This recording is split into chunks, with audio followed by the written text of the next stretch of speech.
आवाज जनता की। नीतीश कुमार लंबे समय तक बिहार की राजनीति के सबसे मजबूत और अनुभवी चेहरे रहे हैं। उनकी मौजूदगी में विपक्ष की राजनीति भी उसी के अनुसार ढलती रही। लेकिन अब जब नेतृत्व परिवर्तन अवश्यंभावी है और एनडीए में नए मुख्यमंत्री के नाम पर मंथन चल रहा है, ऐसे में साफ है कि बिहार की राजनीति का पुराना ढांचा बदल जाएगा। खास बात है कि एनडीए में हो रहे इस बड़े बदलाव का सबसे बड़ा असर विपक्ष की रणनीति पर पड़ने वाला है। खास बात यह भी है कि इसके केंद्र में वो नाम हैं जो कभी नीतीश कुमार के भतीजे के तौर पर लोकप्रिय हुए तो कई बार विरोधी के तौर पर मुखर रहे नेता के तौर पर पहचान स्थापित की। हम बात बिहार विधानसभा में नेता प्रतिपक्ष तेजस्वी यादव की कर रहे हैं, जिनके सामने बिहार में हो रहा ये नेतृत्व परिवर्तन बड़ा मौका लेकर आया है। तेजस्वी यादव अभी बिहार विधानसभा में नेता प्रतिपक्ष हैं और राज्य की विपक्षी राजनीति का सबसे बड़ा चेहरा। अब तक उनका मुकाबला सीधे नीतीश कुमार जैसे अनुभवी नेता से था। ये मुकाबला राजनीतिक तौर पर कठिन था क्योंकि नीतीश का प्रशासनिक अनुभव और छवि मजबूत रही है। लेकिन नया और अपेक्षाकृत कम अनुभवी चेहरा मुख्यमंत्री बनता है तो तेजस्वी यादव के लिए राजनीतिक डगर आसान हो जाएगी। यानी पहली बार उन्हें ऐसा मौका मिल जाएगा जहां वो खुद को सबसे मजबूत विकल्प के तौर पर पेश कर पाएंगे। हाल के दिनों में तेजस्वी यादव अपनी राजनीति को सिर्फ पारंपरिक वोट बैंक तक सीमित नहीं रखना चाहते।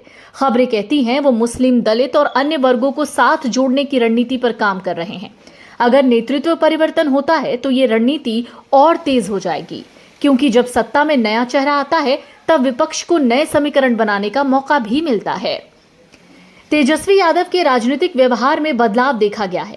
पहले जहां वो आक्रामक राजनीति करते थे, वहीं अब वो संयमित और गंभीर छवि वाले दिखते हैं। राजनीति के जानकार मानते हैं ये बदलाव जानबूझकर किया गया है ताकि उन्हें एक मैच्योर नेता के रूप में देखा जाए। ये रणनीति आने वाले समय में उनके लिए फायदेमंद साबित हो सकती है, खासकर तब जब वो खुद को मुख्यमंत्री पद के संभावित दावेदार के रूप में पेश करना चाहेंगे। हालांकि मौके के साथ चुनौतियां भी हैं। तेजस्वी यादव को सिर्फ विपक्ष में रहकर बयानबाजी से आगे बढ़कर ठोस ऑप्शन के रूप में खुद को स्थापित करना होगा। पहले तो उन्हें बेरोजगारी, विकास और बुनियादी ढांचे जैसे मुद्दों पर स्पष्ट और भरोसेमंद एजेंडा पेश करना होगा। साथ ही उन्हें यह भी साबित करना होगा कि वो सिर्फ एक राजनीतिक विरासत नहीं बल्कि अपने दम पर नेतृत्व करने की क्षमता रखते हैं। दूसरी ओर उन्हें यह भी साबित करना होगा कि अब तक वो जिस A to Z यानी जिस सर्व समाज की राजनीति की बात करते रहे हैं उसी को लेकर आगे बढ़ेंगे। दूसरी ओर सत्तारूढ़ गठबंधन भी नए नेतृत्व के साथ अपनी रणनीति को मजबूत करने की कोशिश करेगा। नए मुख्यमंत्री का चयन भी उसी आधार पर होगा कि वो राजनीतिक और सामाजिक समीकरणों को संतुलित रख सके। इसलिए तेजस्वी के लिए ये मुकाबला आसान नहीं होगा, बल्कि एक नई तरह की प्रतिस्पर्धा सामने लाएगा।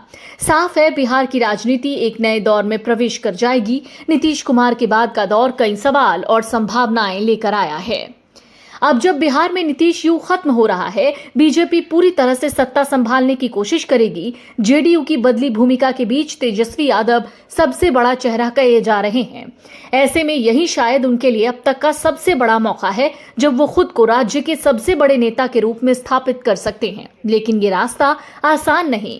उन्हें अपनी रणनीति, छवि और संगठन तीनों स्तर पर खुद को साबित करना होगा, क्योंकि बिहार की जनता विकास और न्याय दोनों चाहती है। अब देखना होगा कि बदलते बिहार में तेजस्वी यादव इस मौके को कितनी मजबूती से भुना पाते हैं। Big dreams need the right foundation. At Vidya Vihar Residential School, holistic education goes beyond classrooms. World-class facilities, caring houses, nutritious food, advanced labs, vast playgrounds, and inspiring mentors come together to nurture every child. Here, learning is balanced, values are lived, and every student truly belongs. Vidya Vihar Residential School, where learning transforms futures.